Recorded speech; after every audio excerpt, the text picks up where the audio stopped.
Now two important things. Listen.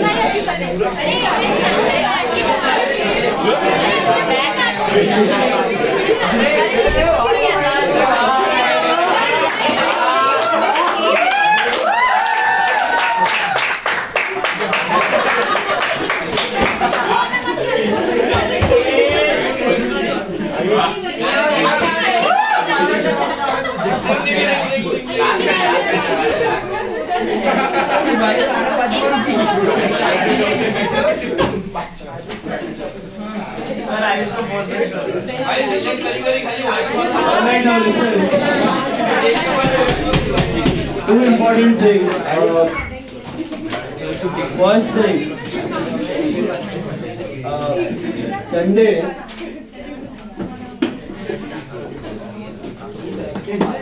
Sunday आपका CA का भी टेस्ट है और 12th का भी टेस्ट है। तो what I am planning is आपको कोई क्लैश या इश्यू ना आए, बीच में गैप ना आए। तो 7:30 to 9:15 will be your CA का test which will be your okay. सुबह 7:30 से 9:15, 9:15 actually 9 is the ideal time. मैं 15 मिनट एक्स्ट्रा दे रहा हूँ और लेट या बराबर 7:30 to 9:15, 9 o'clock है बट 9:15 तक आपको 15 मिनट ग्रेस का दे रहा हूँ मैं। Actually, you should be able to complete it by 9. Is it clear? So 7:30 to 9 will be your CA का टेस्ट। 9:15 तक समझो हुआ एंड उसके बाद आपका 9:30, 9:45 your 12th standard test would be there। तो 15-20 मिनट का गैप रहेगा आपको। हाँ पार्टी बीच में ना। हाँ पार्टी और 12th का टेस्ट के साथ रहेगा, तो CA का टेस्ट में नहीं है। तो पार्टी है। सुनो अभी I let you know। अभी सुनो मेरा बात क्या बोला हूँ। आपका टाइम होगा 7:30 to 9:15 फॉर सीए टेस्ट। उसके बाद आप डिसोल्यूशन का टेस्ट लिखेंगे 9:45 to 11:15। उसके बाद आप अपना सीए का लेक्चर्स बैठ के 3:30-4 बजे फ्री हो जाएंगे। तो जो लोग सीए वाले हैं वो सभी लोग टेस्ट ग्रुप 2 में लिखने वाले हैं, बराबर है। तो आप में से कुछ 10-12 लोग टेस्ट ग्रुप 1 में भी हैं। तो all of you will be coming now in test group 2। 9:45 का स्लॉट में ही आपको लिखने का 12th का टेस्ट डिसोल्यूशन का।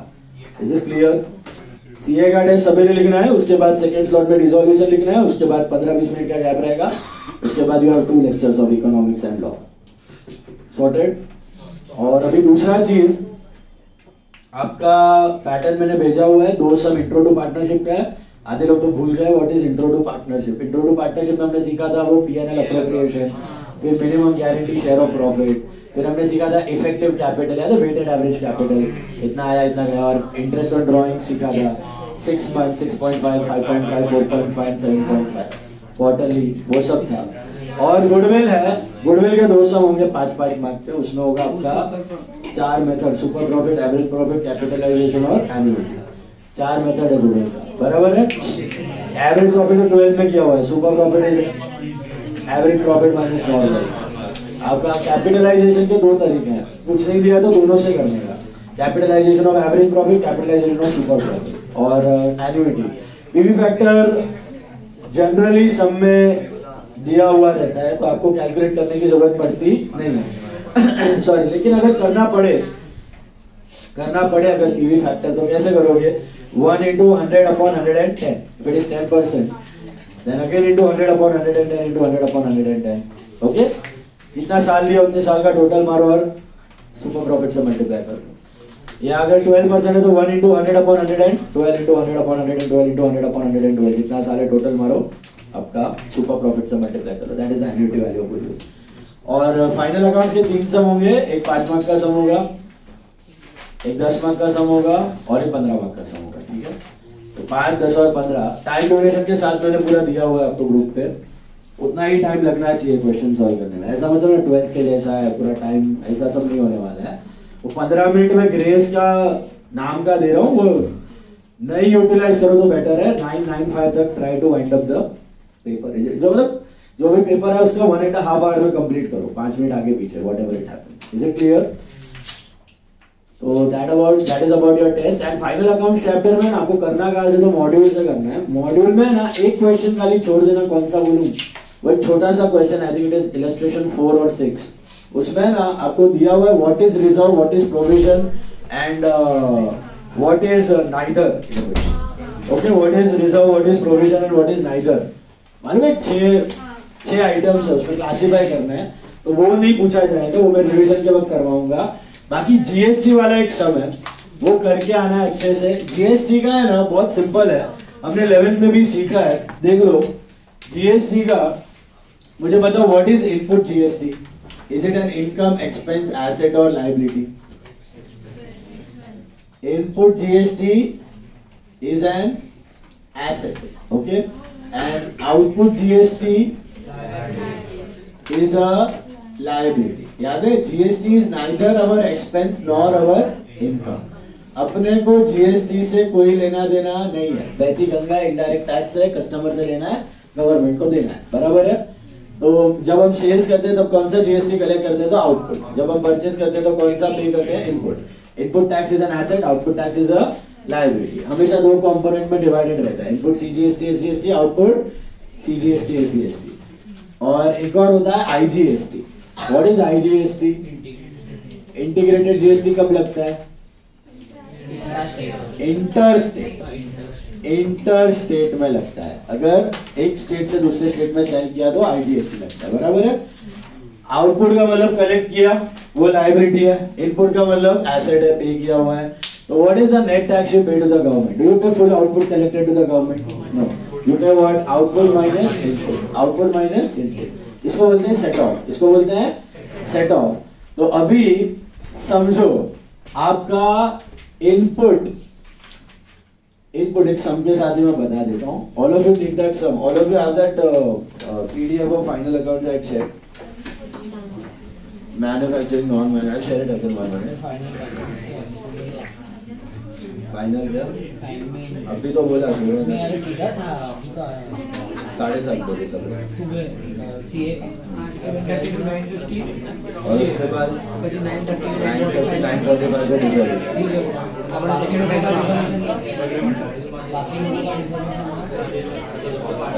रिजोल्यूशन का 8 बजे।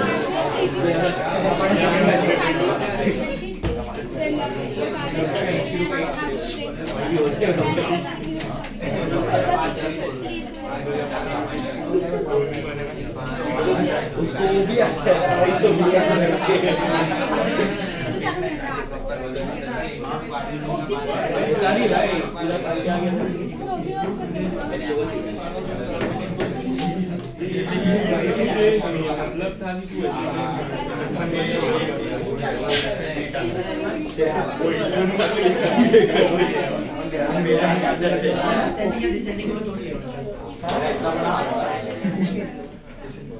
ठीक है,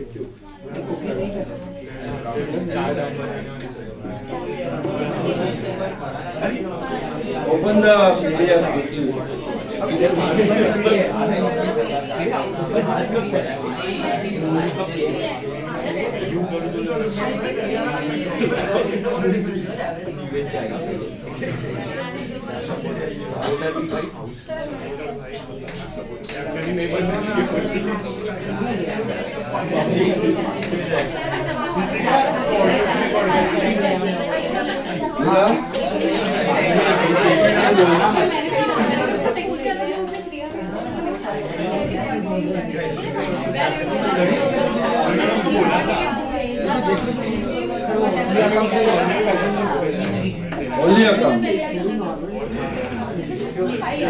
ओनली अकाउंट ओपन करो।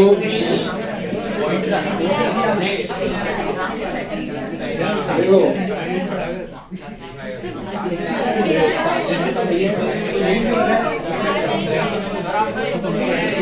उसमें ना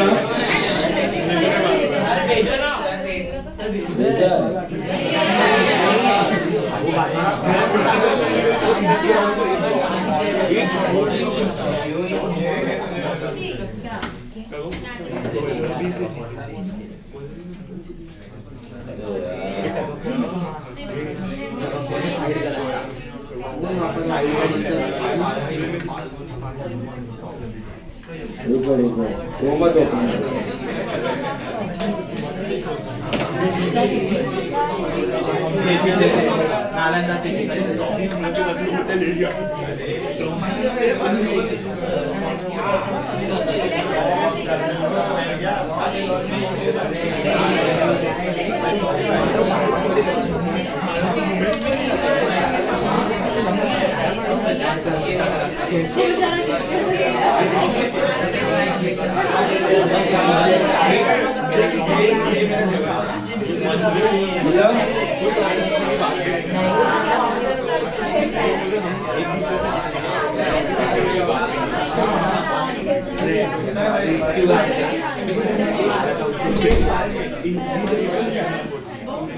आया 2 फाइल आ गया है। पहला एलपीओ है,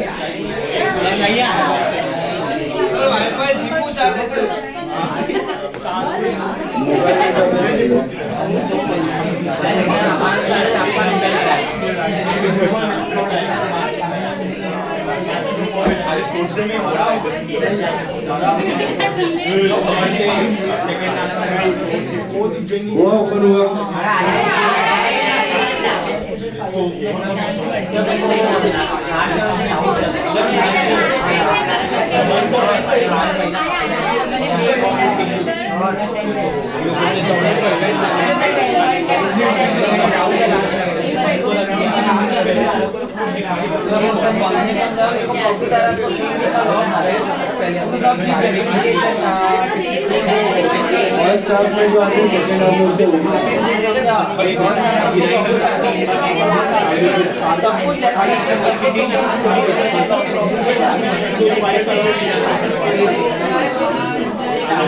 अभी सुनो,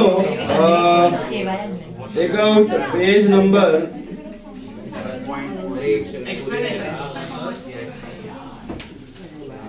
ये जीएसटी का पार्ट छोटा सा है ना। देखो sum number page 7.47 page 7.47 can you see that? अभी क्या होता है in the business, when the businessman pays GST every month you have to file that GST returns।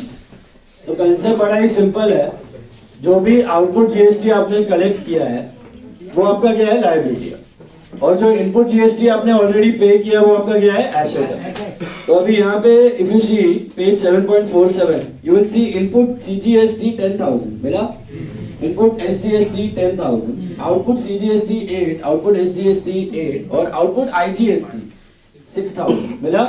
अब जो इनपुट वाला है वो एसेट है, जो आउटपुट वाला है वो लायबिलिटी है। कंसेप्ट है कि आपको नेट टैक्स गवर्नमेंट को देना है, बराबर है। Output minus input is what you are supposed to pay to the government. Okay, अब सेट ऑफ का सीक्वेंस कैसा रहता है वो समझना है, ठीक है। Let's understand the sequence. Sequence कुछ ऐसा होता है कि अगर आपका यहाँ पे क्या है, देखो आउटपुट आईजीएसटी दिख रहा है, तो आउटपुट आईजीएसटी जो होता है, आउटपुट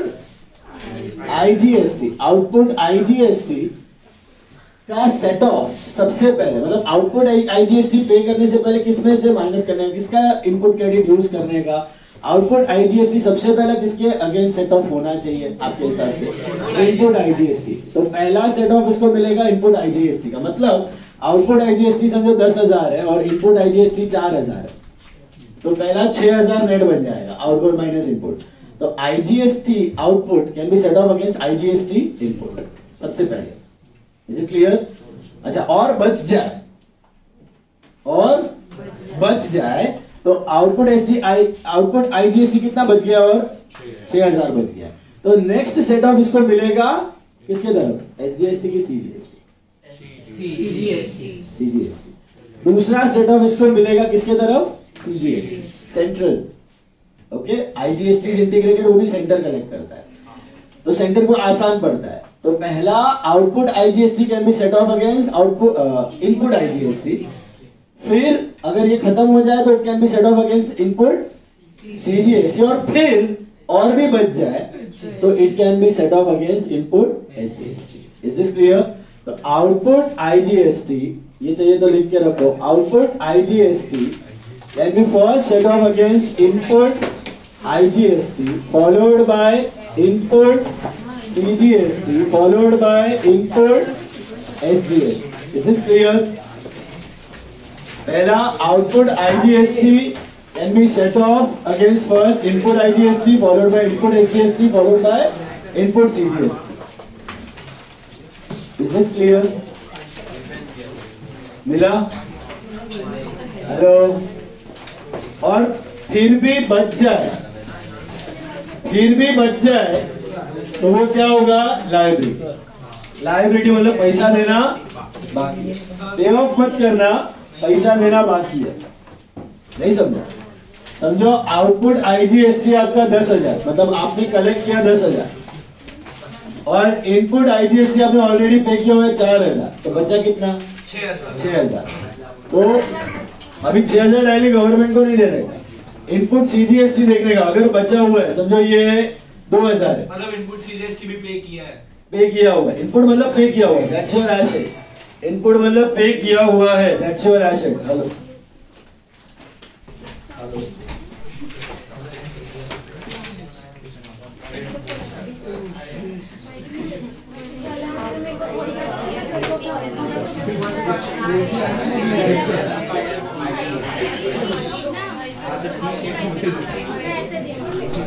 So input IGST अगर पे, what is input? Paid tax. That's your asset. तो गवर्नमेंट से जो भी आप आउटपुट कलेक्ट करते हो ना पहला कस्टमर जो सारा का सारा आपको गवर्नमेंट को देने की जरूरत नहीं है। इनपुट माइनस करके आप देते हो। तो आउटपुट IGST 10 है तो माइनस इनपुट IGST समझो 4,000 है तो वो माइनस किया, फिर इनपुट CGST समझो 2,000 है तो वो माइनस किया, और उसके बाद भी कितना बच गया? 4,000 और बच गया। तो समझो ये इनपुट SGST 3,000 है तो वो भी माइनस किया, तो एंड में कितना बच जाएगा आपका? 4 - 2 4 1,000 बच जाएगा। तो that will be your liability, मतलब इतना पैसा गवर्नमेंट को देना। This is clear? खत्म हो गया तो कुछ नहीं है। उसका मैं बताता हूँ, पहले ये समझ में आया? मतलब આપણને જ્યારે બી IGST ભરવાનું હોય તો એને જેટલું થાય એટલું રાઇટ ઓફ કરી દેવાનું। પહેલા IGST થી કરવાનું, પછી CGST, પછી ત્યારે CGST અને SGST જોવાનું નહીં કાઈ। सर अभी ત્યારે ઈ સેમ ટાઈમ માં એનું CGST અને SGST भी ભરવાનું, રીવીએ નાખવાનું। वो बाद में, वो भी देखते हैं। Is it clear? वो बताता हूँ। पहले IGST समझ में आया? जीरो हो गया तो कुछ नहीं है, no asset no liability. Input CGST बड़ा है, ओके, तो सपोज ये 20,000 तो ये तो एसेट में दिखेगा। हाँ, पर फिर वो उसका सामने आउटपुट से माइनस होगा, उसका होगा क्या? एसेट में दिखेगा, मतलब पे किया हुआ है। जब आउटपुट कलेक्ट करोगे वापस आउटपुट माइनस इनपुट करके नेट टैक्स पड़ता है। फिर वो CGST में से ही होगा ना। आउटपुट CGST ज्यादा बच गया सपोज, तो आउटपुट IGST है माइनस इनपुट IGST 4 है। तुम सपोज ये इनपुट CGST 8,000 होता है, ज्यादा है तो पूरा साफ करके ये नलिफाई और वो एसेट में देता है। इनपुट एसेट मतलब पे किया हुआ है, नेक्स्ट ईयर नेक्स्ट मंथ जब भी आउटपुट आएगा तभी काम आएगा। तो उसको फिर जो बैलेंस है वो राइट ऑफ करना है, आउटपुट CGST से ही करना है कि वापस। अब सुनो, आउटपुट IGST का कांसेप्ट समझा पहले। आउटपुट IGST सबसे पहले किसके अगेंस्ट सेट ऑफ करने का? Input IGST। इनपुट IGST खत्म होने के बाद इनपुट CGST, उसके बाद इनपुट SGST। अब बात आता है आपका output SGST। Okay, output SGST। अभी टेक्निकली जो प्रैक्टिकलिटी है ना उसमें क्या होता है? आउटपुट CGST है समझो, ओके, ये लिखना मत। आउटपुट CGST है समझो, तो क्या होता है? आउटपुट CGST का पहला सेट ऑफ होता है अगेंस्ट इनपुट IGST, ऐसा होता है, अगेंस्ट इनपुट IGST। उसके बाद it can be set off against input CGST, ऐसा होता है। एंड आउटपुट SGST जो होता है उसका पहला सेट ऑफ भी पहले होता है against input IGST and then it can be set off against input SGST। पर वो सब इतना मगजमारी करने की जरूरत नहीं है। आपको सब में इतना ध्यान रखना है कि अगर आउटपुट SGST है तो उसको पहला सेट ऑफ करो अगेंस्ट इनपुट SGST, वही रहेगा। इतना सब मल्टीपल कॉम्बिनेशन आपको आने वाला नहीं है। आउटपुट SGST तो किसके सामने करने का? Input SGST। आउटपुट CGST तो किसके सामने करने का? Input CGST। इतना सिंपल चीज ख्याल में रख लो। ओके, बाकी जीएसटी आपको सीए इंटर में डेप्थ में आने वाला है, तब सारा सेट ऑफ आएगा। प्रैक्टिकली क्या होता है, output SGST first is set off against input IGST and then against input SGST. SGST CGST के सामने सेट ऑफ नहीं होगा। Similarly output CGST is first set off against input IGST and then against input CGST. Okay, that is how it goes. But इधर के लिए simple चीज रखो कि आउटपुट माइनस इनपुट। व्हाट, अगर SGST है तो SGST, CGST है तो CGST, whatever it is। SGST तो SGST, CGST है तो CGST। Is it clear? Crossly set off मत करना। Output SGST against input SGST, output CGST against input CGST। Simple. इन दोनों का आउटपुट इनपुट क्लियर है। अभी ये प्रॉब्लम देखो, इसमें क्या हो रहा है। In your asset side you have input CGST, input SGST. बेटा ये आपने ऑलरेडी गवर्नमेंट को दिया हुआ है और आपने आउटपुट सीजीएसटी एसजीएसटी कितना कलेक्ट किया है? 8-8 हजार। मतलब आपने कलेक्ट किया है 8-8 और पे किया हुआ है 10-10। तो कहना से आपका एसेट ज्यादा है। तो पहला क्या करने का, आउटपुट सीजीएसटी और इनपुट सीजीएसटी नलिफाई कर देने का। तो 8-8 नलिफाई कर दो तो क्या बचेगा? 2,000। इनपुट सीजीएसटी में बच जाएगा कितना? 2000 बचेगा, बराबर है, क्योंकि आपने 8 माइनस 10 सेट ऑफ किया। यही अगर उधर 10 इधर 8 होता तो लायबिलिटी में। अभी ये इनपुट सीजीएसटी तो ये एसेट है। अच्छा, उसके बाद एसजीएसटी भी 8 और 10 सेट ऑफ करोगे तो क्या बचेगा? इनपुट एसजीएसटी कितना बचेगा? 2000 बचेगा, बराबर है। अब आपके पास एंड में बचा क्या? आउटपुट नलिफाई करके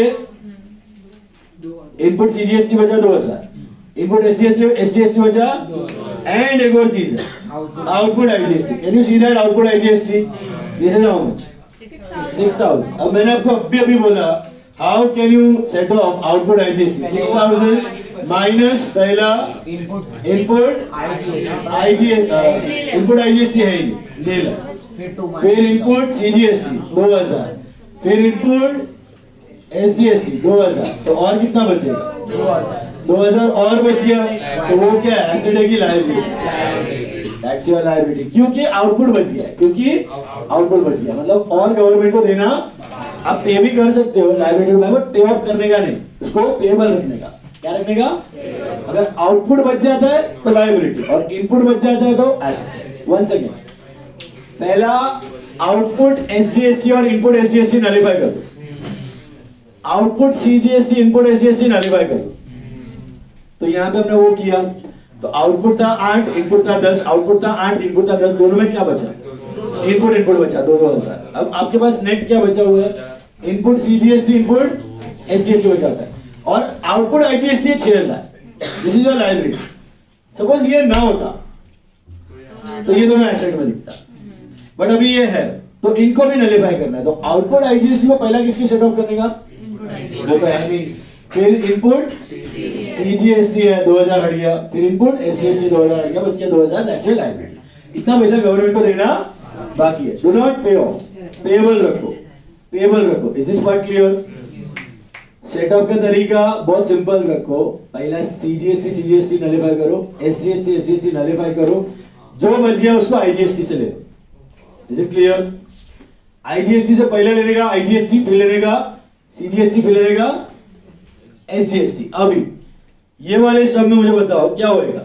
पहला 8 माइनस 10, 8 माइनस 10, 2 नलिफाई हो जाएगा, फिर वो 2 6 से नलिफाई होगा, तो बचेगा क्या लास्ट में?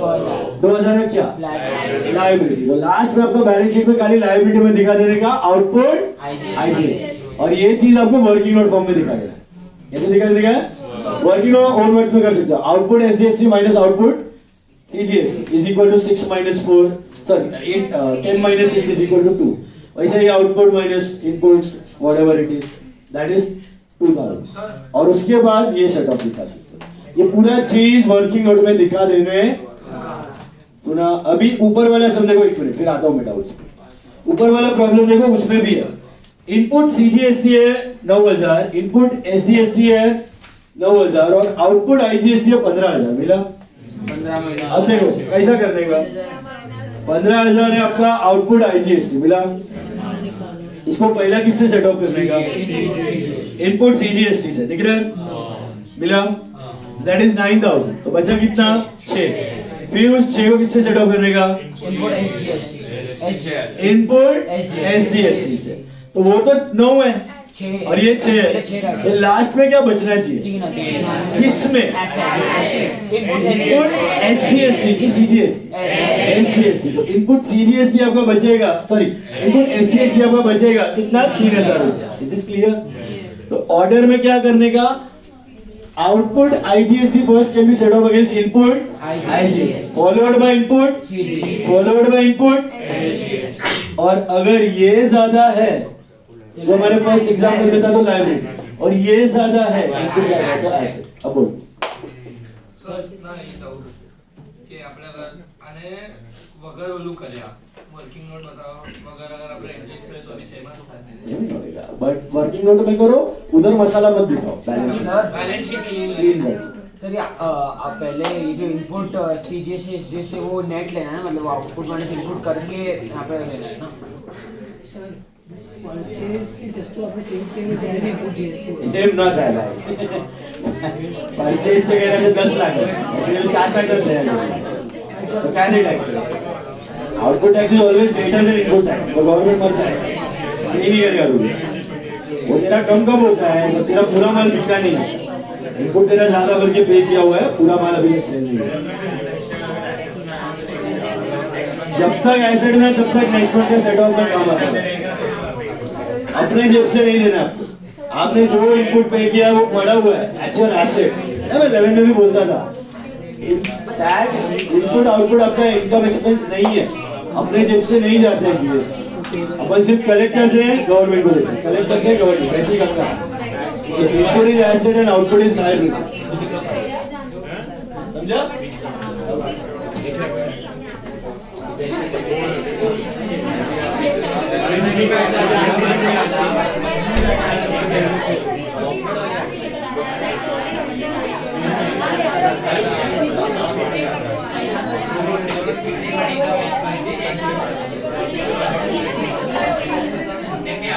इसके लिए लगी है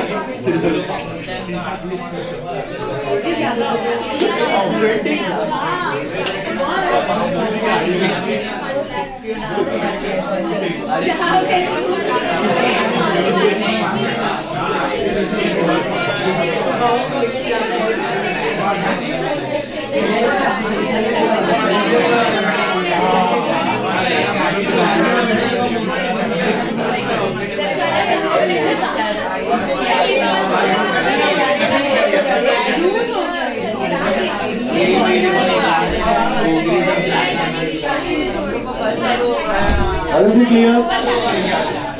बोलो और कोई डाउट? सेटअप समझ में आया?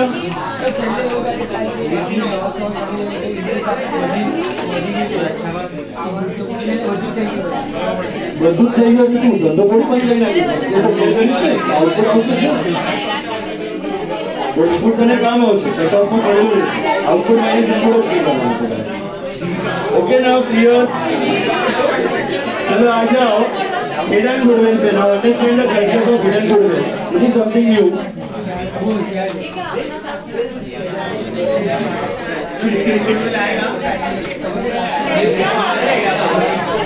ये आएगा टेस्ट में, ये तो बताया मैंने। गुडविल नहीं है, मतलब ये एडमिशन का ये आ सकता है टेस्ट में, इसके लिए बोलते हैं। सेट ऑफ आ सकता है, सेट ऑफ पूरा वर्किंग नोट में करना, final value in the balance sheet. Is it clear? I don't want any कचरा in the balance sheet. Okay, neatly करना है वर्किंग नोट। और सुनो मेरा बात ध्यान से। Now there is a concept called hidden goodwill. ओ मेरे फ्यूचर सीए आर्यन भद्रा, पढ़ोगे तो पढ़ोगे। देखो इधर देखो, आपका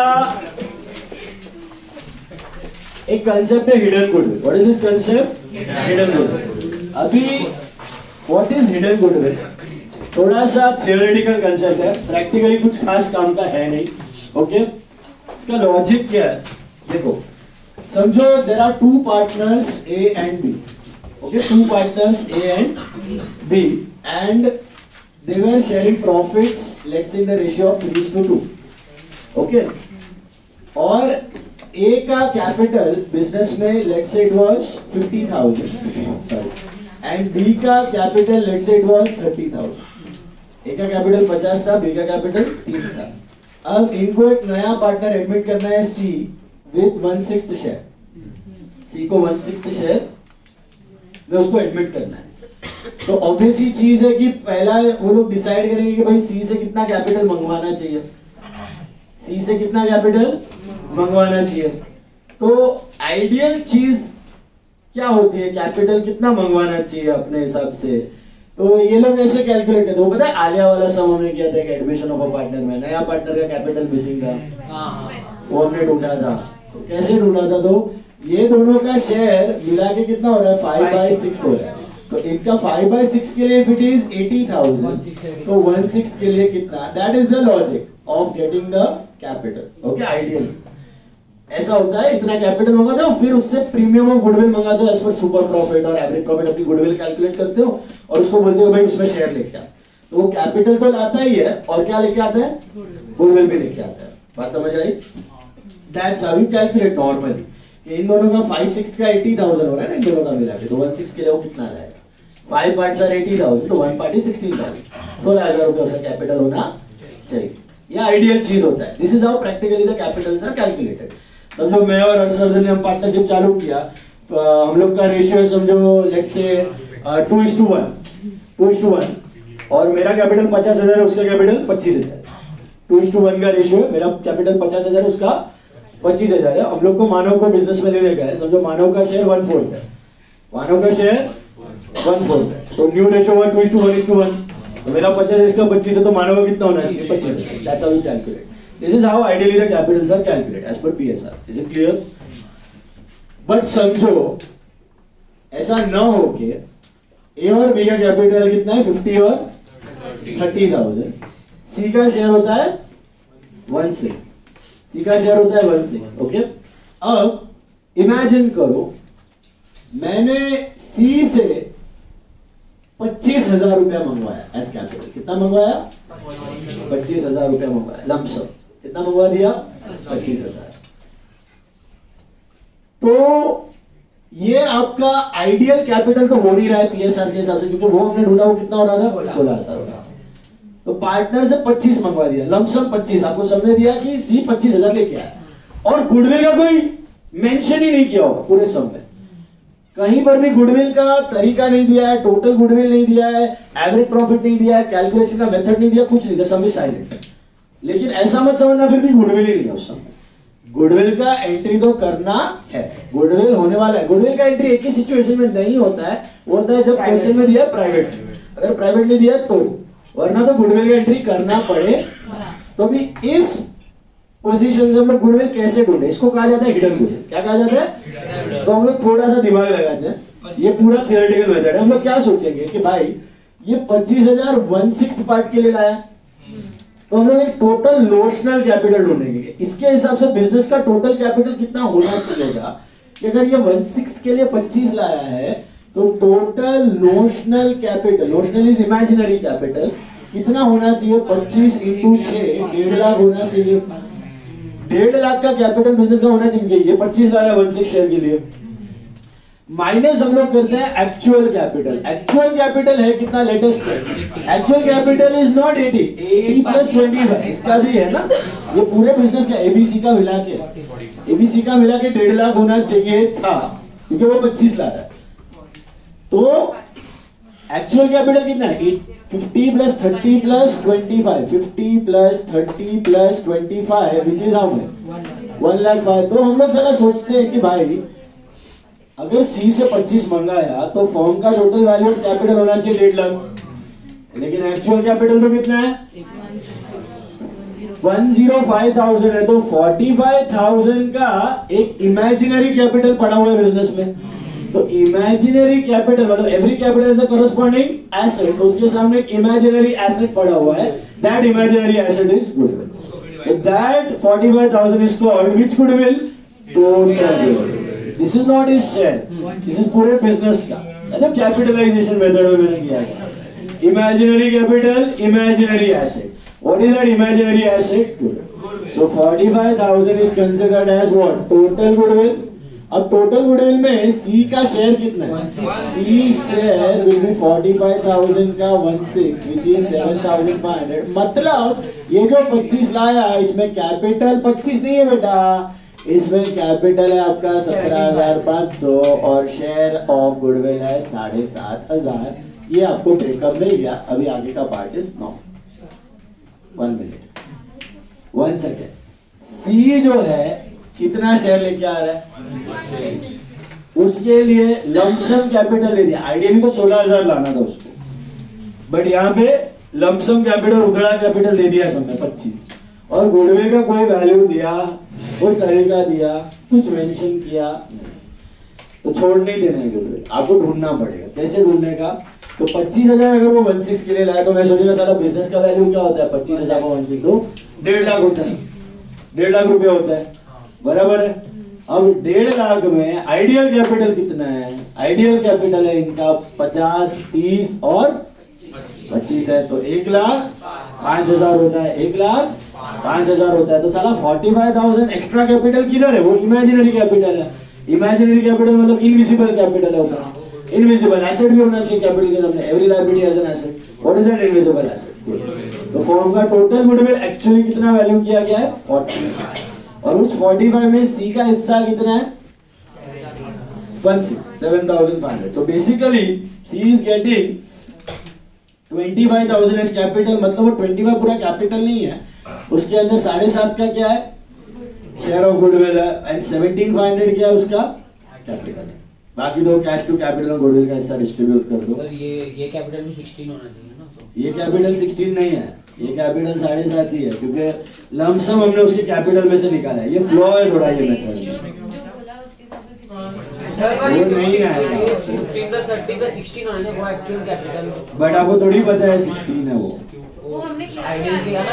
नहीं, वही इस मेथड का छोटा सा फ्लॉ है कि पहले आपको टोटल गुडविल ही मिलेगा, और ये टोटल गुडविल में लफड़ा है। क्या लफड़ा है? देखो, इसके अंदर मैंने इसका टोटल कैपिटल ले लिया 25, तो 25 एक्चुअली कैपिटल नहीं है, उसमें गुडविल का शेयर भी है, और इधर भी मतलब कैपिटल में भी गुडविल पड़ा है और गुडविल में भी गुडविल पड़ा है। गुडविल में तो है ही। इनका मैंने 50 लिया, इसका 30 लिया, इसका मैंने 16 नहीं लिया, 25 लिया। 25 के अंदर गुडविल कंपोनेंट ऑलरेडी है, क्योंकि 25 is not pure capital. 25 is what? 17,500 plus 7,500। So there is already some portion of goodwill in the capital, and here there is total goodwill of 45,000.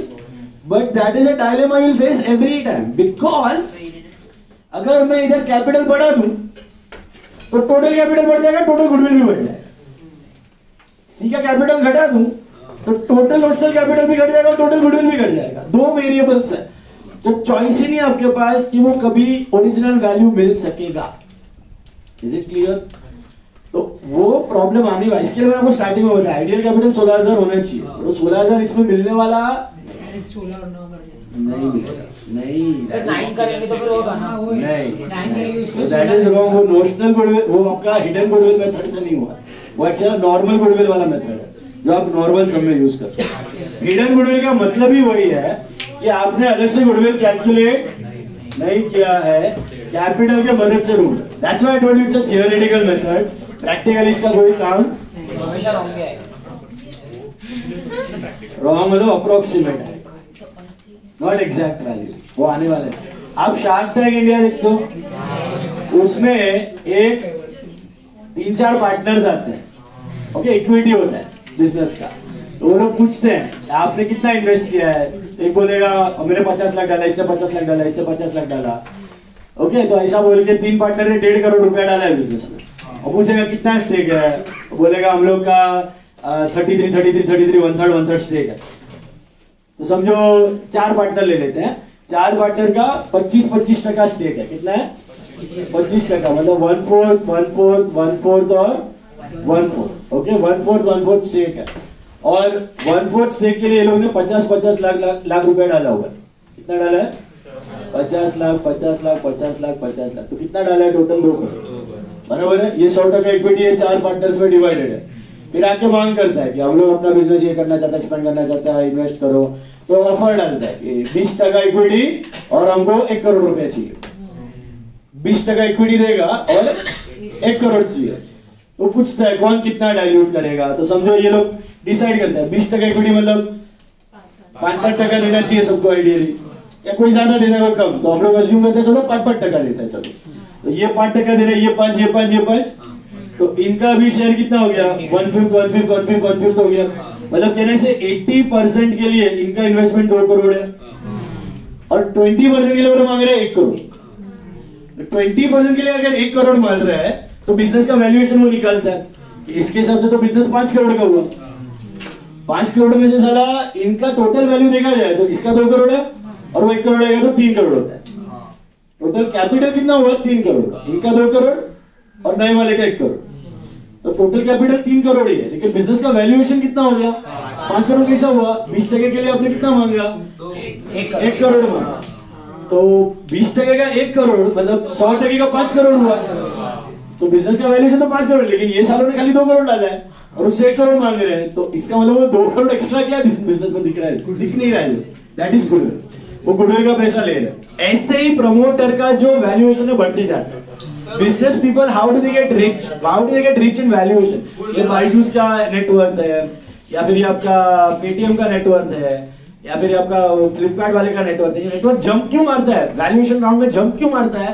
क्योंकि ये शाणे लोग होते हैं। ये लोग ने 80% इक्विटी के लिए 2 करोड़ डाला, तो आइडियली 20% इक्विटी के लिए 40 लाख मांगना चाहिए, तो बराबर हो जाता है। क्योंकि 80% का 2 करोड़ डाला है तो 20% का 40 लाख ही होना चाहिए। कितना होना चाहिए? 50 डिवाइड बाय 4, डिवाइड बाय 4 हाँ सॉरी हाँ 50 लाख होना चाहिए। कितना होना चाहिए? 20% का 50 लाख होना चाहिए, एब्सोल्युटली राइट। लेकिन वो लोग मांग कितना रहा है? 1 करोड़। तो वो जंप लेता है वो लोग वैल्यूएशन में। उससे क्या होता है? पूरे बिजनेस का वैल्यू बढ़ जाता है।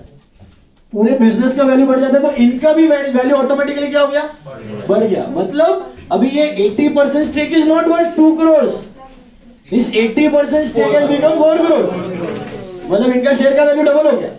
मतलब अभी ये मार्केट में बेच देंगे, सीधा डबल प्रॉफिट है एग्जिस्टिंग प्रमोटर का। अच्छा, मतलब वैल्यूएशन बढ़ गया कंपनी का। हाँ। अगर ये लोग उधर पे वो 1 करोड़ नहीं मांगते तो ये लोग का वैल्यू 2 करोड़ 2 करोड़ ही रहता, और इसके जगह पे अगर 50 लाख मिला होता तो उतना ही रहता, तो उतना ही रहता, तो एक्स्ट्रा प्रीमियम नहीं रहता। बहुत सारे हैं, बहुत सारे। गुडविल के नाम पे, मतलब ये गुडविल क्या है? Future profitability. तो उनको लगता है कि फ्यूचर में ज्यादा प्रॉफिट होगा, उनको ही वो पैसा मिलेगा।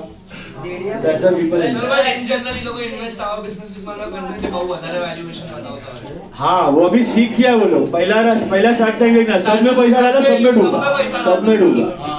तो वो ऐसे ही होता है, बूम एंड बस्ट। मैं आपको शेयर सभी चैप्टर पढ़ाएगा ना, तभी सिखाएगा वो पार्ट भी। वैल्यूएशन है ना, it is a matter of 2 things. Number 1, inherent profitability of the business, and number 2, market situation. Market में अगर बहुत शादी का माहौल चल रहा है ना, शादी का मतलब इट इज बच्चों मजा करो, फंक्शन करो, ये करो, तो पब्लिक पैसा देखता नहीं है, अनशन ऑफर डालता है। बट पब्लिक मार्केट में रिसेशन चालू रहता है ना, तभी सब लोग ऐसा सोचते हैं, अरे पैसा बचाओ पैसा बचाओ। तो वही आईपीओ जो बूमिंग मार्केट में 1000 रुपए के वैल्यू पे आएगा, वही IPO same company same profitability recessionary market में 600 रुपए में आएगा, या 650 या 500 रुपए में आएगा। आधा हो जाता है valuation, just because of public mentality. आपका समझो घर पे बर्थडे पार्टी का फंक्शन चालू है और फ्रेंड्स लोग को बुलाया, 10-15 लोग का फ्रेंड लोग का ग्रुप आया है। आपने मस्त पार्टी थ्रो किया, या तो घर पे या तो होटल में। आपने सोचा था बजट चलो 15,000 रुपए का बजट करेगा, लेकिन वो दिन पे कुछ ज्यादा खर्चा हो गया, कुछ एक्स्ट्रा मजा आ गया, कुछ एक्स्ट्रा चीजें आ गई, 4-5 हजार रुपये ज्यादा हो गया, क्या रुकेगा? और नहीं, मेरा तो 15,000 का बजट है। उसको बोलते हैं बूमिंग मार्केट। बूमिंग मार्केट में सब पागल हो चुके हैं। कोई पैसे को देखता इन्वेस्टर बाजू वाले को देखता है, साला ये 2 महीने में इतना कमा लिया, ये 2 महीने में विवेक से को नहीं मारेगा, आजो कितना कमाने लाए। तो एक देखेगा, देखा देखी में पब्लिक इन्वेस्ट करके जाता है, भाव देखता नहीं। यही रिसेशनरी मार्केट में पब्लिक को पता चलता है, अरे ये तो 2 करोड़ का था ही नहीं, ये तो खाली 20 लाख का था, ये तो खाली 10 लाख का था। That time the values go down. John Maynard Keynes, father of modern economics, वो बोल के गया है, this is public maniac, over optimism and over pessimism. Alfred Marshall का पापा था John Maynard Keynes, okay. So father of economics is known as Alfred Marshall. एक modern एक ट्रेडिशनल है। तो John Maynard Keynes is father of modern economics. उसने वो deficit financing start किया। What is deficit financing? 1929 में ना यूएस में बड़ा सा रिसेशन आया था। तभी रिसेशन मतलब क्या कि सब लोग को लगता था यार अभी कुछ होने वाला नहीं है, और पब्लिक कंपनी में प्रोड्यूस नहीं कर रहा है तो माल बन नहीं रहा है, अनएम्प्लॉयमेंट है, पब्लिक के हाथ में पैसा नहीं है, प्रोडक्ट्स ऑलरेडी कम है तो डिमांड कम है तो भाव कम है, तो ऐसा डाउनवर्ड स्पाइरल में जा रहा है पूरा इकोनॉमी। तो जॉन मैनियार्ड केन्स ने देखा ये सब, और उसने क्या बोला कि अपन डेफिसिट फाइनेंसिंग चालू करते हैं। What is deficit financing? अपन है ना खड्डा खोदते हैं और बोलते खड्डा बोलो, ऐसा एम्प्लॉयमेंट बनाते हैं, इससे इकोनॉमी को बूस्ट मिलेगा। तो उसने बोला कि सबने सेंट्रल बैंक को बोला कि पैसा छापो, बिंदास पैसा छापो। पहले ऐसा नहीं था, पहले जितना गोल्ड था उतना ही पैसा छपता था। उसने बोला कि बिंदास पैसा छापो और पब्लिक के हाथ में पैसा दो। तो क्या हुआ, पब्लिक बैंक ने पैसा छापा, फ्री मनी दिया पब्लिक को। अभी फ्री मनी तुम्हारे पास आएगा तो तुम खर्चेगा तो डिमांड बढ़ेगा तो प्रोडक्शन बढ़ेगा तो एम्प्लॉयमेंट बढ़ेगा। वो उसने पूरा इकोनॉमी का रिवाइवल लेके आया। तो this is called as deficit financing, but this was like a steroid. अगर ये अपने लत लगा दी पब्लिक को, जो अभी हो गया, now all the central banks are blindly printing money. Covid के टाइम भी यही हुआ, इसलिए इन्फ्लेशन होता है। इन्फ्लेशन क्या है? आपका गुड्स जितना बन रहा है उससे कंपैरिजन में पैसे ज्यादा छप रहे हैं, तो हर साल money is losing value by around 7 to 8%। ये उसी का रिजल्ट है। अगर जितना गुड्स है उतना ही पैसा रहेगा तो भाव बढ़ेगा ही नहीं, पॉसिबल ही नहीं है। एक्स्ट्रा पैसा छाप रहे हो, इसकी वजह से क्या हो रहा है? आपका इन्फ्लेशन हो रहा है, और ये अभी सबका वाट लगा के रखा हुआ है।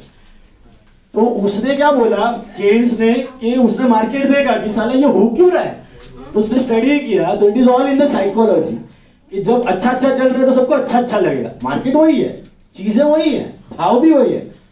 Simple example, there is a shop called Westside over here. आप रेगुलर डेज में जाओ, this is a normal example of all the goods.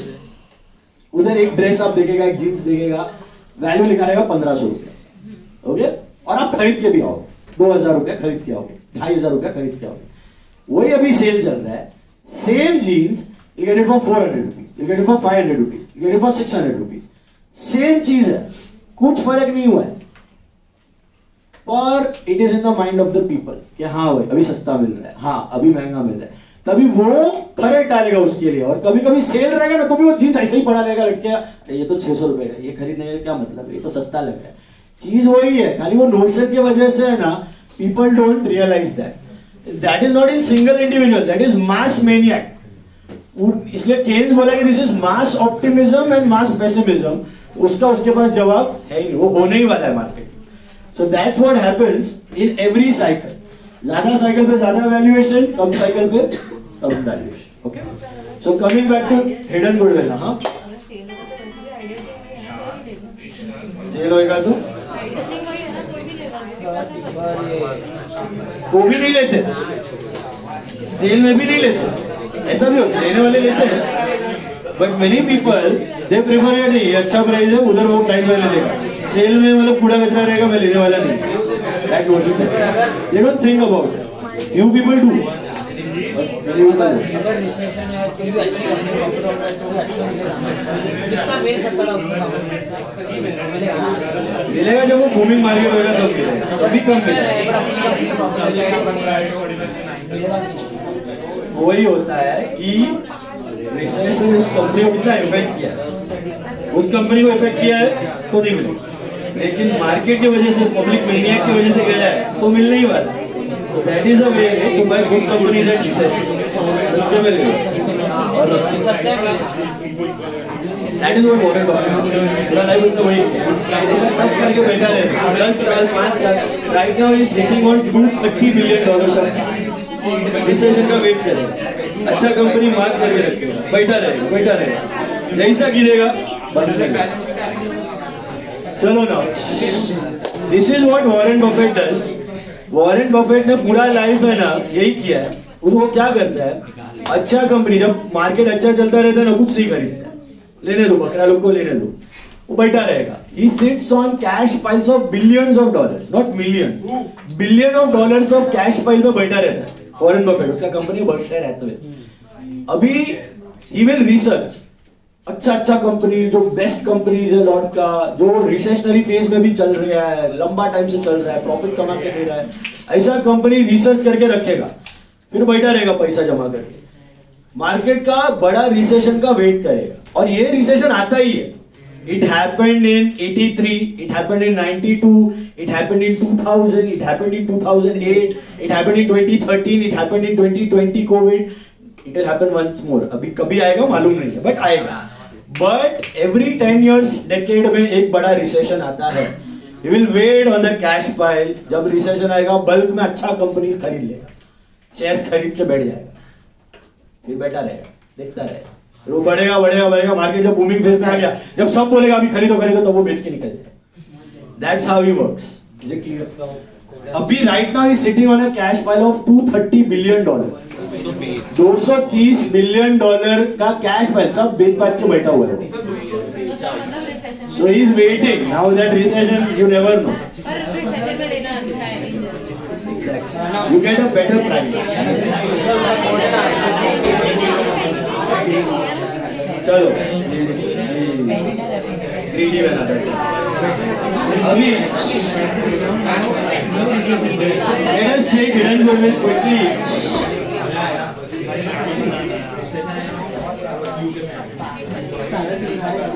तो इसका मतलब है ना, ये सब हम लोग नहीं कर सकते हैं, क्योंकि हमारे पास इतना बड़ा कैश फाइल भी नहीं रहता है। We are small investors, so that's why I suggest you that you don't wait for recession, because एक टाइम था 92 was हर्षद मेहता का बबल, उसके बाद बस्ट हुआ, बड़ा सा रिसेशन आया, उसके बाद है ना .com कंपनीज का बूम आया। सो 96-97 में है ना, सब इंटरनेट कंपनीज वर बूमिंग लाइक एनीथिंग, गंदा वैल्यूएशन, अनशन, IBM था, Amazon था, तभी लेन में माइक्रोसॉफ्ट था, इधर ग्लोबल टेली था, HCL था, HFCL था इंडिया में, कुछ प्रॉफिट्स नहीं, पब्लिक अनशन पैसा डाल रहा है, शेयर का भाव आसमान छू है। That happened in the year 96-97। तो लगा कि साला अभी तो टूटेगा, अभी तो बबल बस्ट होगा, रिसेशन आएगा, आया नहीं। 1 साल 2 साल 3 साल 4 साल, तो जिसने सोचा था रिसेशन और वो शॉर्ट करके रखा था मार्केट को, मतलब बेचेगा तो पैसा आएगा, सब उठ गया, वो लोग बैकआउट हो गया, लेकिन मार्केट गिरा नहीं। तो मार्केट में कब रिसेशन आएगा ना, यू नेवर नो। वो वॉरेन बफेट जैसा हाथी है, उसको जरूरत नहीं है पैसे का, वो बैठा रहेगा। अपन ऐसा 4-5 साल तक बैठ नहीं सकता है। तो what is the best way to, बाद में आया बड़ा रिसेशन आया 2000 के ईयर में, .com बबल बस्ट बोलते हैं उसको, तो बड़ा सा रिसेशन आया, that time you bought, but you can't predict it when it will happen. It is very much uncertain. Recession में खरीदता है ना। हाँ, but अपन ऐसा वेट नहीं कर सकता है, नसीब से है पैसा तभी तो ले लेने का ज्यादा। But what you can do is you can go for average investing. SIP बोलते हैं ना, you buy at every point. Booming में भी खरीदो, रिसेशन में भी खरीदो। रिसेशन में अगर पैसा है तो ज्यादा खरीदो। So you get an average value, and markets are on the higher side, so you can make profit. That's why.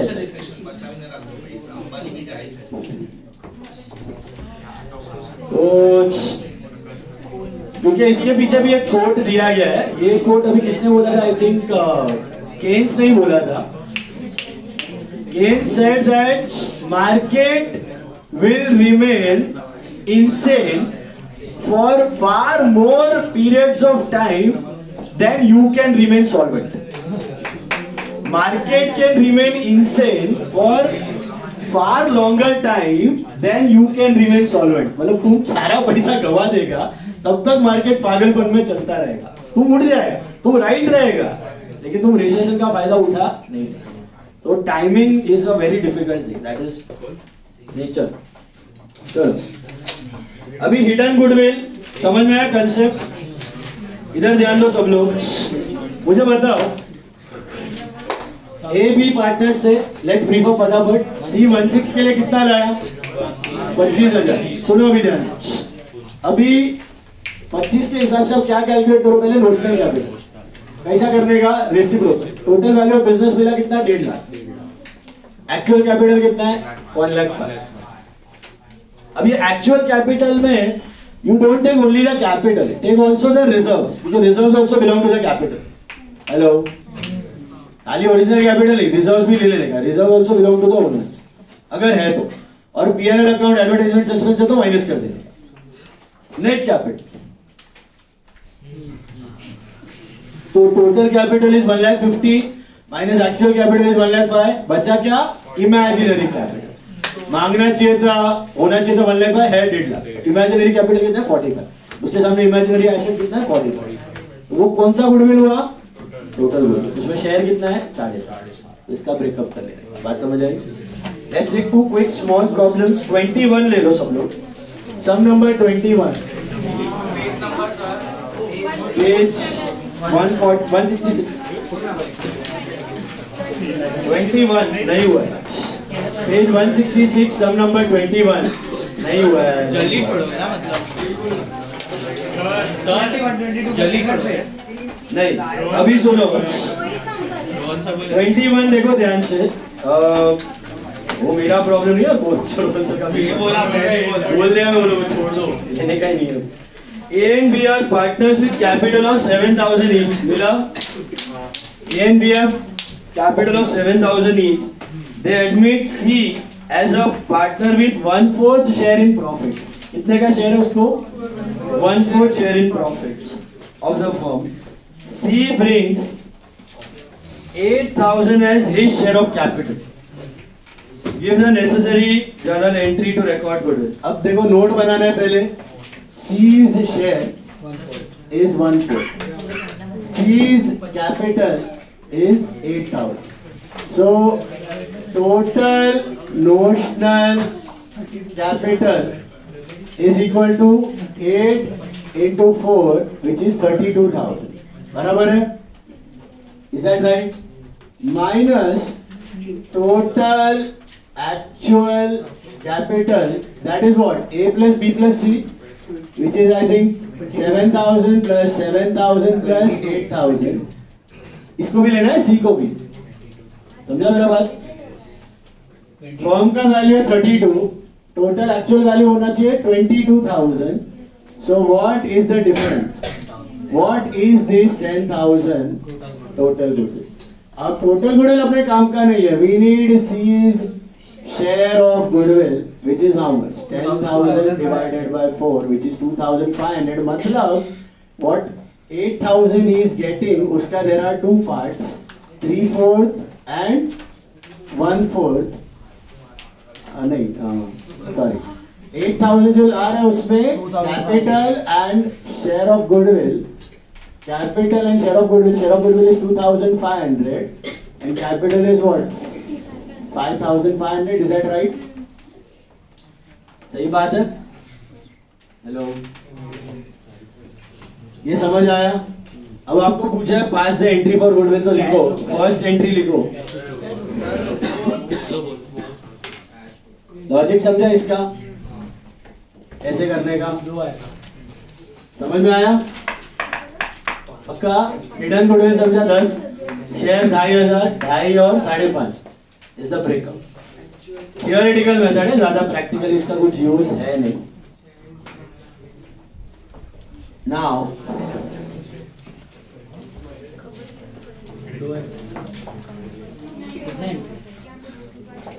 देखो,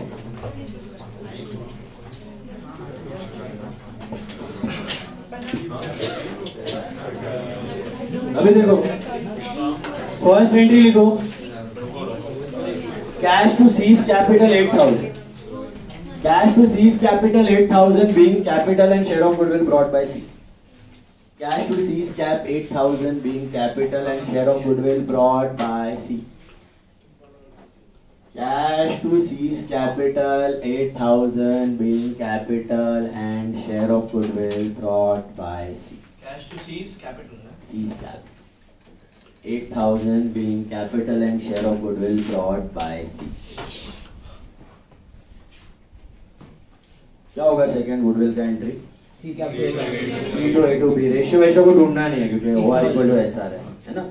तो C to A to B क्या रेशियो में जाएगा आपका? इक्वल था ना उनका कुछ यानी तो इक्वल है. C to A to B equal है तो C to A to B 2500 1250 1250 मिला. Being share of goodwill adjusted in partners capital in share of goodwill adjusted in partners capital. C to A to B, sorry, 2500 1250 1250 being share of goodwill adjusted in partners capital. अच्छा बोलो 2500 2500 1250 1250 क्यों 1250 1250 OR equal to SR equal है. Try the next one 22 करो बराबर. Sir एनो पूछे narration being share of goodwill adjusted in partners capital. Share of goodwill adjusted in partners capital. आज college के सामने कंफ्यूज कर दिया. किस चीज? कुछ भी कर रहा था. बैलेंस शीट बनाया तो नॉर्मल हम लोग गुडविल का हम लोग जर्नल में एंट्री करते हैं. हाँ. गुडविल का हम लोग जर्नल में एंट्री करते हैं ना नॉर्मली. तो वो कैसे बता रहा था पता है? हम लोग कैसे नॉर्मल इधर से देख के 2 बाय 2 बाय करके कर देते हैं. बोलते हैं नहीं ये डेबिट है ये क्रेडिट है ये इसको डेबिट करो इधर पे 2 लिखा होगा तो वो डेबिट साइड है एक्चुअल में ये डेबिट है एक्चुअल में ये क्रेडिट है जर्नल का नहीं देखने का ये वो दिमाग खराब कर दिया. हाँ करके मुंडी हिला के आ जाने. अरे उसको सर बोर्ड पे कैलकुलेट करता है ना उससे मेरे दिमाग में हो जाता है मेरा. करके आ जाने तो करने देने का जो आर्ग्यू मत करो. इंटरनल का मार्क्स 20 मार्क है ना उनका. नहीं be keep good image in the minds of teacher वो चलेगा बट जाओ तो अच्छा अच्छा बोल के आओ.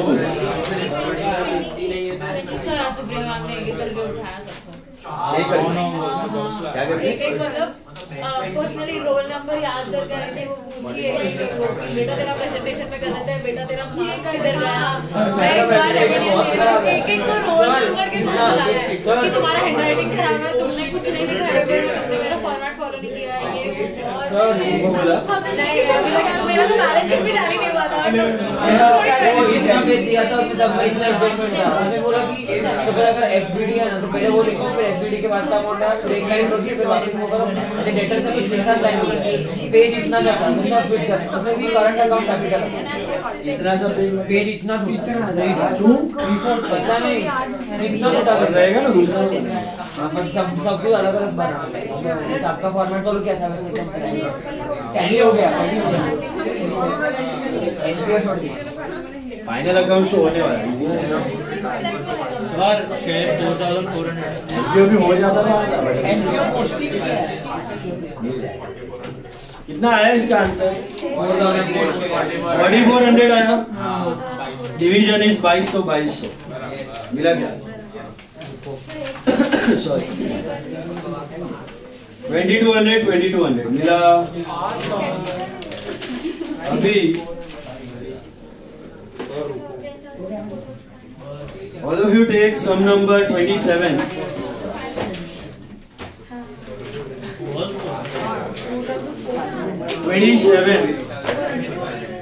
देखो 27 sum. A and B are partners in a firm. A and B are partners in a firm sharing profits and losses as 3:2. मिला? Hello. Balance sheet of A and B on 1116 was as follows. हो गया वो वाला? हाँ ये full सम है. देखो जरा पहले देखो नोट बनाओ सब लोग. 27 जर्नल कर लो. हाँ बोला ही 4400 2200 जर्नल कर लो 2 इंच. अभी 27 देखो, इसका वो बनाना है क्या?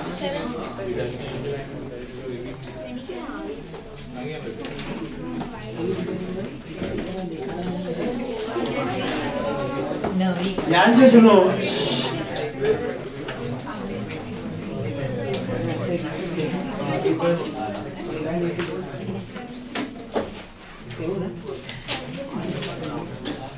Twenty-seven sum.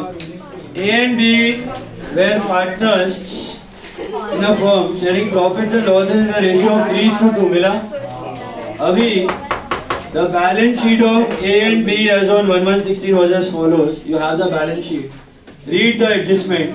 C was admitted to the firm on the above date. Chup. C is admitted for 1/6 share in the profits and to introduce a capital of 25,000. मिला? बेटे ने 1/6 शेयर के लिए 25,000 लाया. The new profit sharing ratio of ABC will be 3:1. मिला? अभी C is unable, point number जो भी 10 या जो भी दिया next point. C is unable to bring in cash for each share of goodwill and they decided to calculate goodwill on the basis of C's share in profits and the capital contribution made by him. मिला? तो वो point पढ़ के बताओ, is this normal goodwill or hidden goodwill? Hidden goodwill. Are you listening? Hello.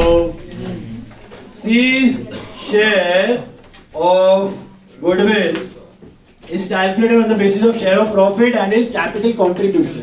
समझे उसका logic? कोई method है एवरेज प्रॉफिट, सुपर प्रॉफिट, या बोला है कुछ टोटल गुडविल का वैल्यू, तो बोला इतना शेयर लाया है, इसके बेसिस पे करना है शेयर ऑफ प्रॉफिट और कैपिटल. तो दैट इज योर एड. कौन सा गुडविल है? Hidden goodwill. हिडन गुडविल अभी कैसा ढूंढेगा? पहला नोट में बना लो. C's share is how much? 1/6.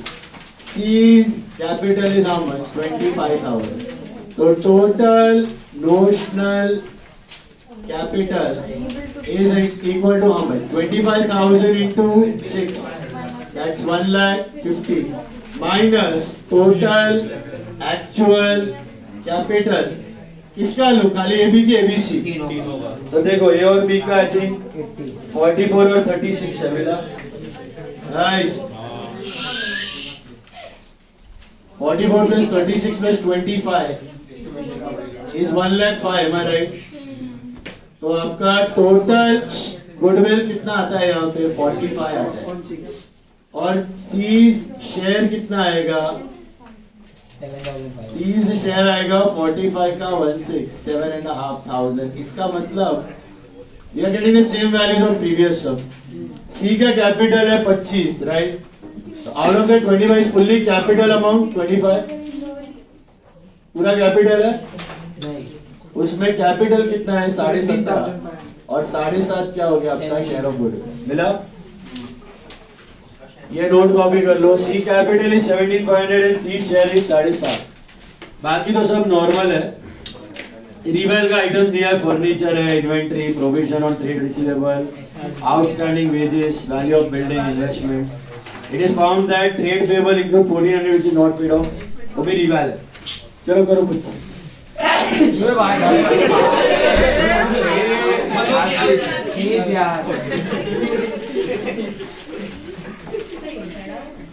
You have to make only rival and partners capital. Balance sheet की जरूरत नहीं है. चलो 10 मिनट में उठाओ फटाफट. 8:45 तक फटाफट करो. कोई 10 मिनट एक्चुअली 5 मिनट का ही समय.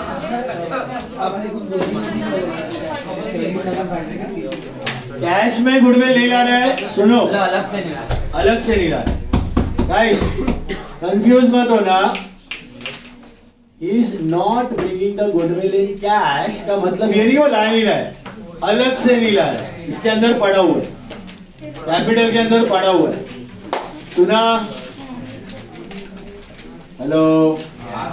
जमा गुडविल आया. चलो करो, खुद से करो पूरा सब. अभी तो नॉर्मल ही है सब. इतना लाया, इतना हड़प लिया. इसमें एसआर नहीं दिया है. कैसे ढूंढोगे एसआर? सेम ही ओआर इक्वल टू एसआर ही है. नहीं तो ओआर माइनस एनआर करके ढूंढ लो, मिल जाएगा. मिला? हेलो. OR और NR दिया है, OR माइनस NR करोगे मिल जाएगा, सेम ही आएगा, 3:2 ही आएगा। Make reval and make partners capital fast. Don't talk.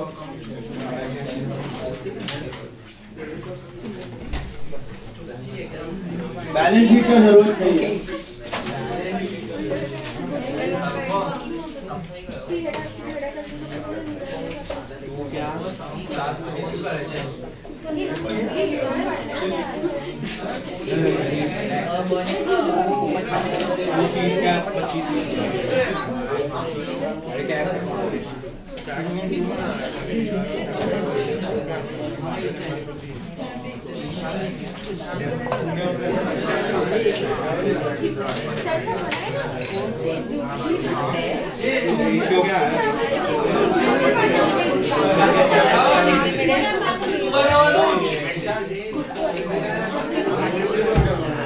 चलो हो गया।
(3:2) में क्या आ रहा है? 7,500 4,500 और 3,000 हो गया। परफेक्ट। इतना ही टाइम में होना चाहिए। बहुत जल्दी हो गया। बाकी लोग क्या लेंगे? कितना profit?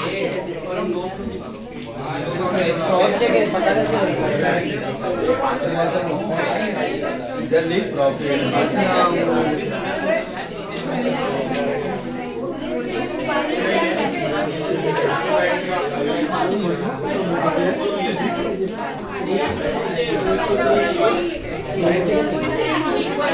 Rival profit, anyone got? Zero आ रहा है?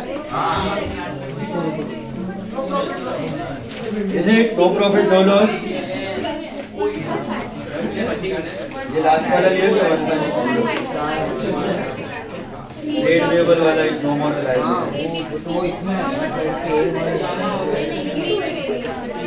लॉस आ रहा है, प्रॉफिट सॉरी प्रॉफिट आ रहा है।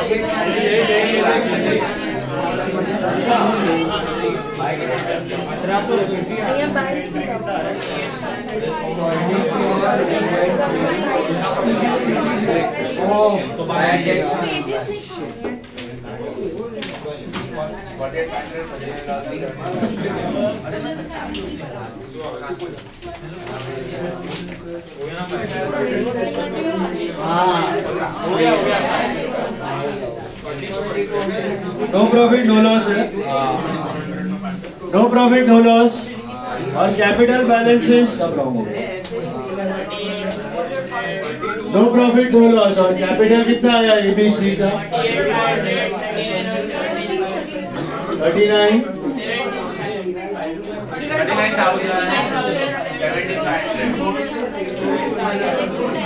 बराबर है। Check. Revel no profit no loss, please check. मिला क्या? Hello, all of you try question 24 में करेक्शन कर लो। आपका just do a small correction on in 24। मिला क्या? 24 उसमें छोटा सा मैं इसके बाद बताता हूँ। कैथी वाला सब मिला, अजय बीरन कैथी। 24th सम में करेक्शन करो। First point, Kathy is admitted for 1/6 share. Kathy is admitted for 1/6 not 1/4, it is 1/6। करो, ध्यान से करो। इसमें ओआर अलग है, एनआर अलग है। OR minus SR. एक मिनट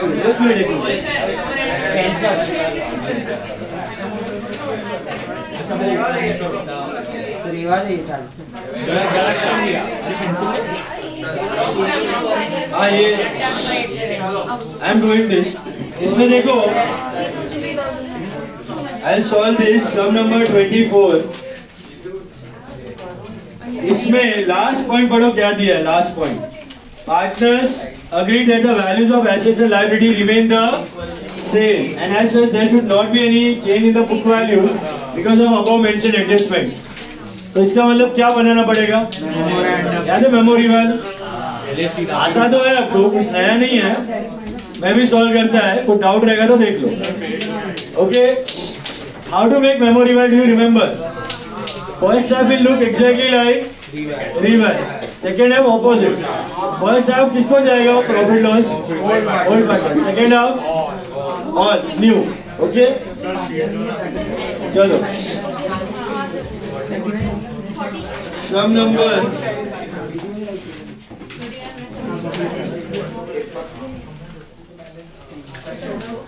करो 24। पहला गुडविल ढूंढ लो।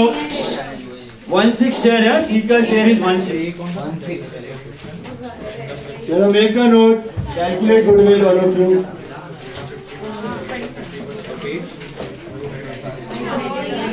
75,000 और वो 2:1 पूरा पॉइंट।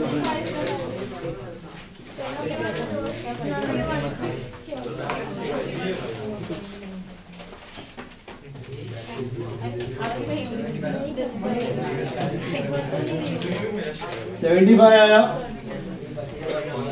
हेलो, मिला क्या? 75 गाइस, कितना आ रहा है?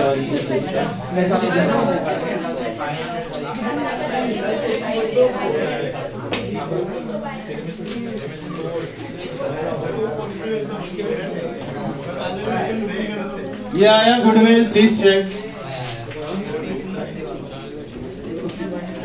गुडविल। इसमें पूरा करना है sum. You have memo reval, you have capital, you have balance sheet.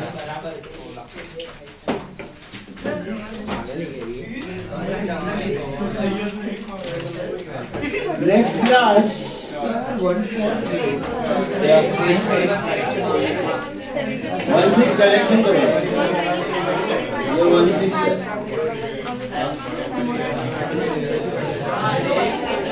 क्या ये दिया है ना, ये मेरा ही है वैल्यूज। अच्छा मुझे बताओ guys, how will you know memory revive करना अगर क्वेश्चन में नहीं दिया है तो? मानव विशाल नहीं था बेटा, अभी भी तो नहीं था। चलो सुनो, मुझे बताओ आपको पता कैसे चलेगा मेमोरी वैल्यू करना है? इस समय दिया है, मेमोरी वैल्यू भी दिया और लास्ट पॉइंट पढ़ो, asset and liability should not change. दिख रहा है? मतलब मेमोरी वैल्यू करना पड़ेगा। Got it? चलो memory value, capital and balance sheet ध्यान से करो। 2500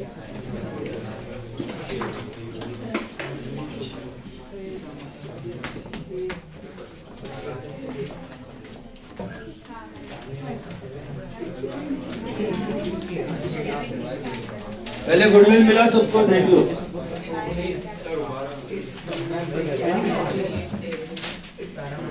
You can show cash in the working note.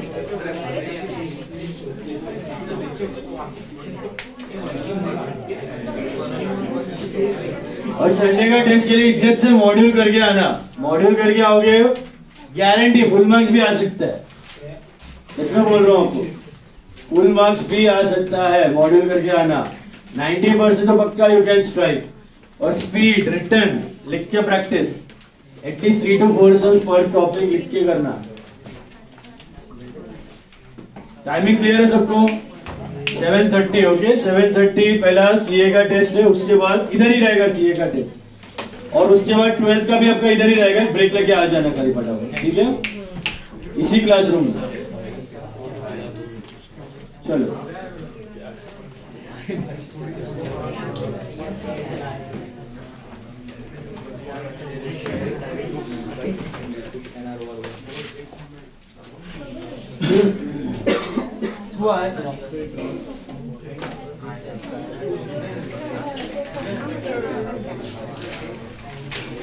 अच्छा, नेक्स्ट लेक्चर आपका एडमिशन हो जाएगा खत्म। I start with retirement of a partner. Is it clear? जैसे 12th का रिटायरमेंट, 12th का एडमिशन अलग था, ये थोड़ा अलग था, उसमें भी ऐसा ही है। सीए में कैसा है, you have retirement plus admission का कॉम्बो ऑल्सो। तो एक ही प्रॉब्लम है, एडमिट भी होगा और पार्टनर रिटायर भी होगा, डबल है। तो इम्पोर्टेंट है, रिटायरमेंट भी अलग है, एब्सेंट मत रहना।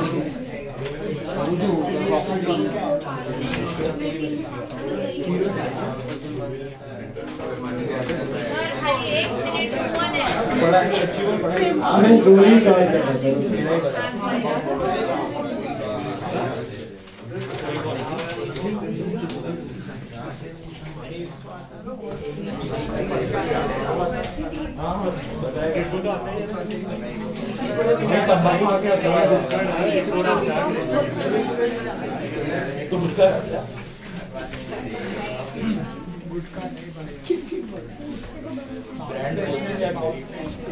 Tell me, how will you divide goodwill? Goodwill कैसे डिवाइड करोगे आप? SR में, anyone has calculated SR? What's your SR? 1/6। ऐसा नोट का 0 मार्क्स है। हाँ, 1:0। नोट का 1:0 आया। हेलो, 1:0 मिला। SR ढूंढो, नोट बनाओ SR का। How will you calculate SR? OR minus NR करो। OR minus NR ढूंढो SR। तो आई थिंक C2 AR है 1:0। हाँ,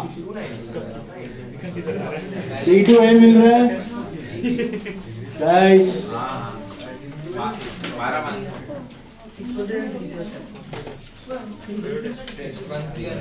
प्रॉफिट लॉस में आई है।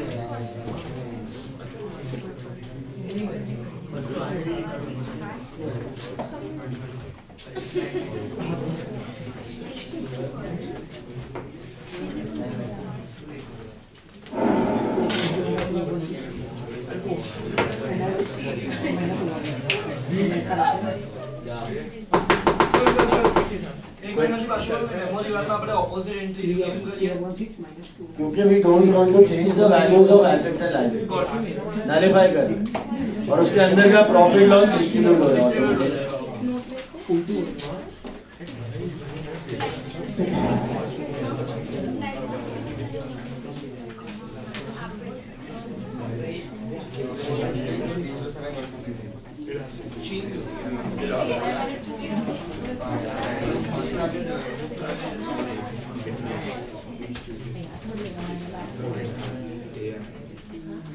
इन्वेंट्री कितना आ रहा है? 157 0।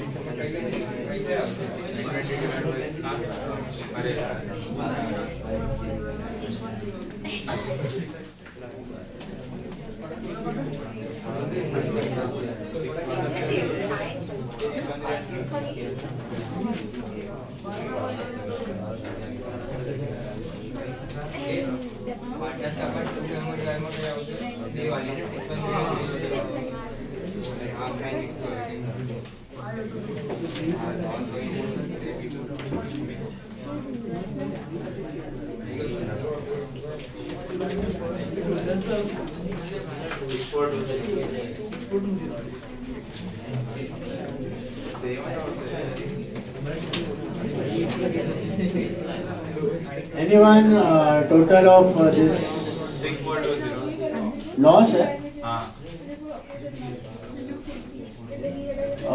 Division 613 हाँ 613 और 307 और टोटल 920 और नीचे पूरा ऑपोजिट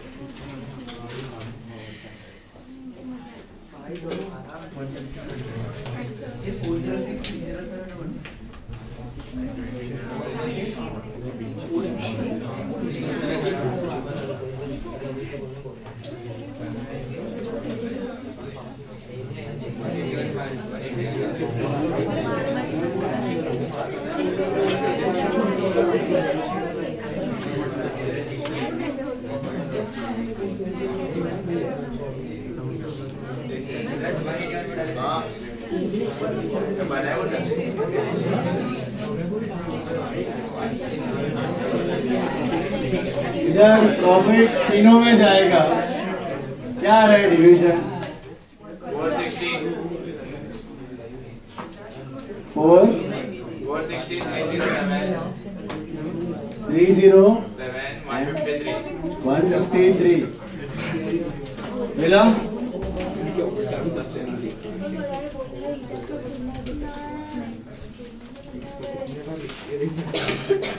बैलेंस शीट करना है ये सब आपको एसआर मिला पहले 1:0 ओआर माइनस एनआर एसआर मिला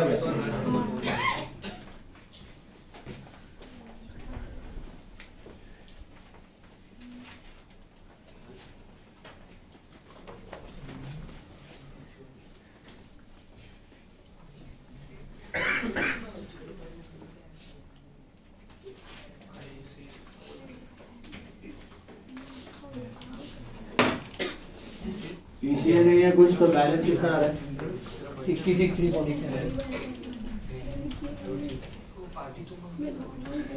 last wait shut your mouth now 66 347 and 46,000 and 22 653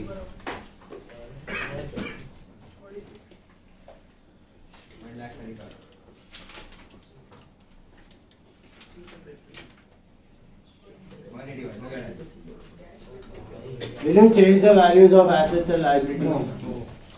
वही reason से we have made what memory 135 total 135 1,35,000 please check 1,35,000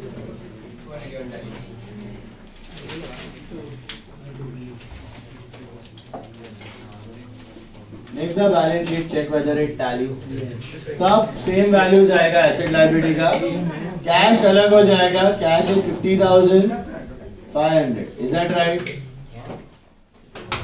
cash is 50,500 मिला देख लो सर हमें नहीं करा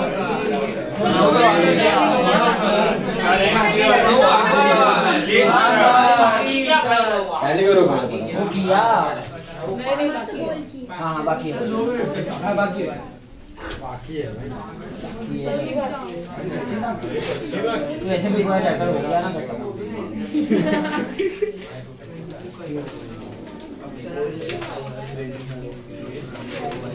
ठीक है बच्चे D1 बेस होना नेक्स्ट एक तो फ्री देना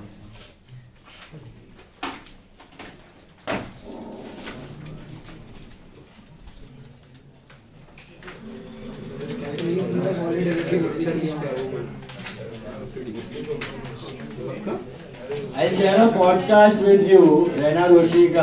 Have you seen that? No. So? आपली स्कूल वाली रहना दोषी की पॉडकास्ट मध्ये माहिती 35th rank, all India rank of CF Inter. कौन सा लगा AIR, 35th rank, Pan India. Okay, I share the podcast. उसने perfectly explain किया है क्या क्या जरूरी है CA Inter के लिए. वो ध्यान से बैठ के सुनना उसको. Okay, FF करोगे 2x पे भी सुनोगे वांधा नहीं है. 1.5x it will hardly take 25-30 minutes. Sir direct तक पूछिएगा रील्स से तो बहुत बेटर है. सुनना उसको बराबर से पूरा एक्सप्लेन किया उसने. How to go about CA Inter. Sir તમે એક વાર બોલાવો ને ક્લાસ માં બોલો સ્પીચ આપો वो देखो पॉडकास्ट खाली उठना खुद पे मेहरबानी करो फिर उसको बुलाएगा. पहले पॉडकास्ट देखो.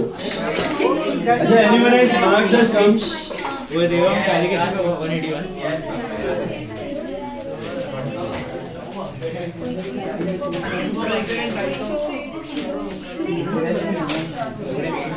हाँ 33 बाकी है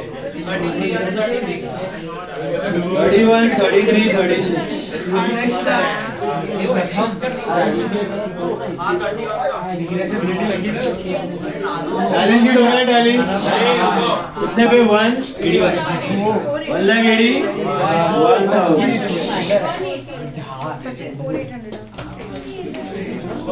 1 minute. आई गई Quiet now. Usually I'll be starting with retirement now. Listen, wait. हुआ नहीं है. इंट्रो लेक्चर है रिटायरमेंट का. उसमें भी आपका थोड़ा रेशियो वगैरह अलग है. एब्सेंट मत रहना ट्यूसडे. और मंडे भी छुट्टी नहीं है. मंडे रेगुलर क्लास है. शाम को भी रहेगा.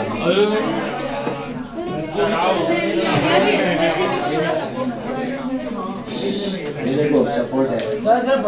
आप देखो करके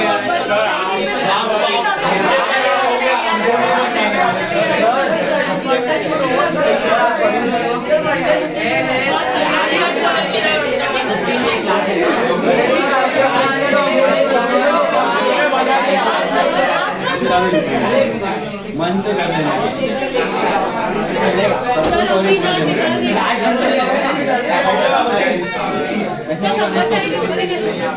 सर मेरा संबंध वो एक ही दिन रहेगा. गणेश चतुर्थी और संवत्सरी वो क्या दोनों ये संबंध क्या है जो संडे लेक्चर है दोनों टेस्ट है 2 सितंबर बड़ा टेस्ट है. 6 चैप्टर रखा हुआ कभी है sir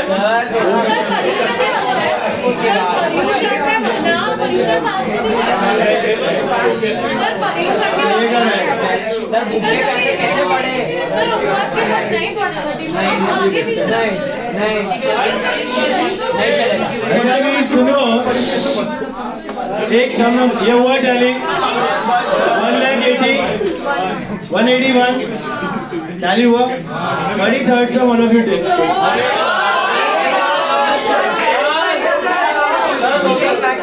33rd is for homework. Just we are discussing 2 points जो important है. देखो 33rd sum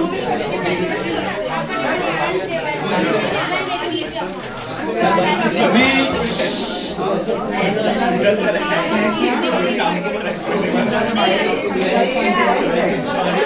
all of you make this note. 33rd sum का नोट बनाओ सब लोग ध्यान से. चलो next lecture Manav and Ishan first bench compulsory. All my lectures compulsory first bench. टांग फिट होता है तेरा नहीं होता है मेरा प्रॉब्लम नहीं है. इधर ही बैठना पड़ेगा नहीं तो सीधा बाहर खत्म. Manav and Ishan first bench finish. चलो सम नंबर 33 ध्यान से देखो इधर. अभी एब्सेंट में तस्वीर एब्सेंट है और 2 जन एक जन हाँ तो था ना ये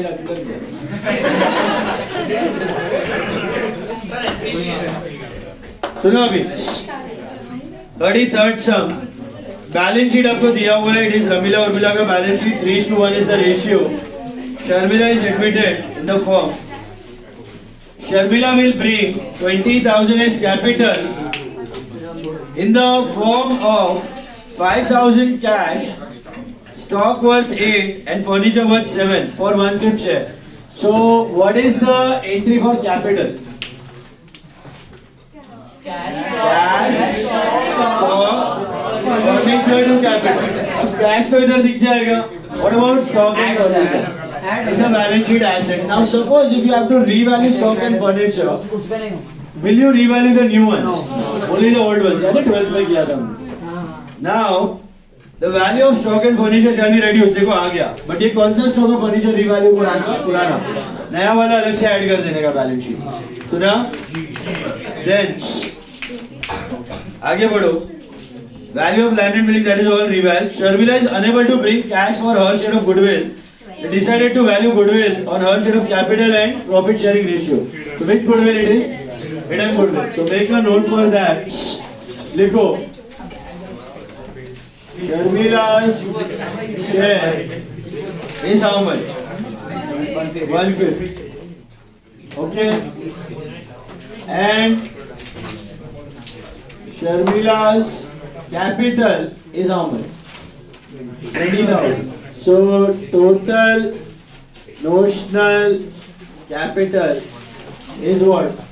20,000 into 5, that is 1 lakh. Agree? Mila? Total notional capital is 1 lakh. Did you get that? अभी इधर गड़बड़ काफी स्टूडेंट्स कर लेते हैं. मैंने ये पॉइंट डिस्कस भी किया था. Let's see how many of you remember. Let's total actual capital. Tell me how much it is. 66.